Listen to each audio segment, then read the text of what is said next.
I don't understand how Scent of a Woman got Best Picture, Best Director, and Best Adapted Screenplay nominations. I understand the Al Pacino Best Actor nomination and eventual win due to the notion that the Academy is a sucker for performances that require a lot of effort like that. Plus, he was overdue for an Oscar because they screwed up in not giving him one in the 1970s. Here's the plot. Charlie Sims comes from the humble state of Oregon, where he's like an outsider compared to all these rich boys at Baird. He and George know who pulls a prank on Headmaster Trask, and Trask tries to force a confession out of both of them. They don't talk, but Charlie is given a choice to stay silent or squeal for his personal gain at the cost of his dignity. Charlie ends up taking care of Lieutenant Colonel Frank Slade during Thanksgiving week break to ensure that he has enough money to fly back to Oregon for Christmas. Slade is a crotchety blind Army veteran, and they go to New York for a small excursion of a lifetime. It's a test of both of their characters, who are men that are separated by a generation. It's no small feat acting to be blind, but the Academy eats that stuff up. But come on, who can stand almost 2 hours and 40 minutes of Al Pacino being Lieutenant Colonel Frank Slade, the yelling son of a gun? He's insufferable. I understand the motivation behind the characterization, but realistically, you have to be insane to deal with that. It's solved by the integrity of his caretaker of a week, Charlie Sims, played by Chris O'Donnell. Integrity in one's character is the theme that's running in this film. I think that's a poor choice in theme. However, it's probably the equivalent of having a jerk for a boss. But seriously, who wants to see a movie like that? There's a reason why there are comedies that exact revenge or some kind of reprisal against people like that, i.e., horrible bosses in Office Space.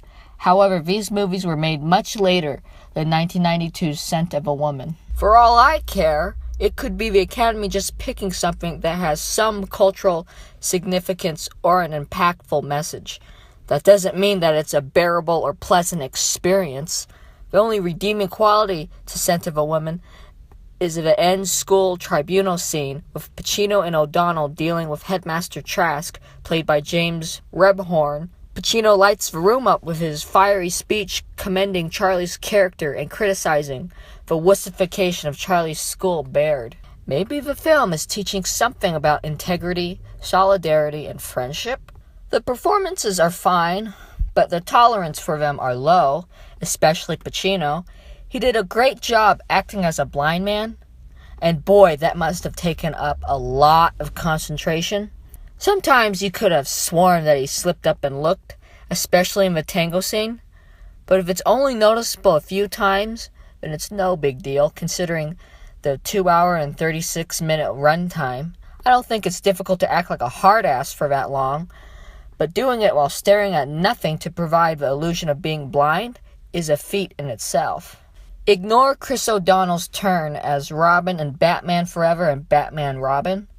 Those are just bad decisions that he made as an actor in choice of a job, and they don't have as much clout on whether or not he can act. He can act in this movie because he plays a meek, unassuming, and soft-spoken young man. The way that he can keep his composure without being whiny attests to his character's integrity. We discover what kind of young man Charlie is, and we learn that his actions regarding not being a rat fit him quite well. Although his quiet and reserved personality can be a bit much, it's the one anchor to the realm of sanity compared to Frank's brief tirades and sharp remarks that happen every 5 minutes. I did enjoy Thomas Newman's score because it just sounds rich and beautiful. I know that's not a very good way to describe music, but I'm no expert in naming instruments. You can tell that it's Thomas Newman if you've heard his main title theme for Angels in America. That piece of music for that miniseries was just inspiring and uplifting. The music in Scent of a Woman consists of good transitional pieces, since the music primarily plays during changes of scenery. However, I just can't recommend watching this movie. Maybe it was great in 1992, but if you really want to see a grouch, just look up The Best of Frank Slade, and you'll probably find something on YouTube. Scent of a Woman is not director Martin Brest's best work in my opinion, because Beverly Hills Cop and Midnight Run are much more entertaining pieces.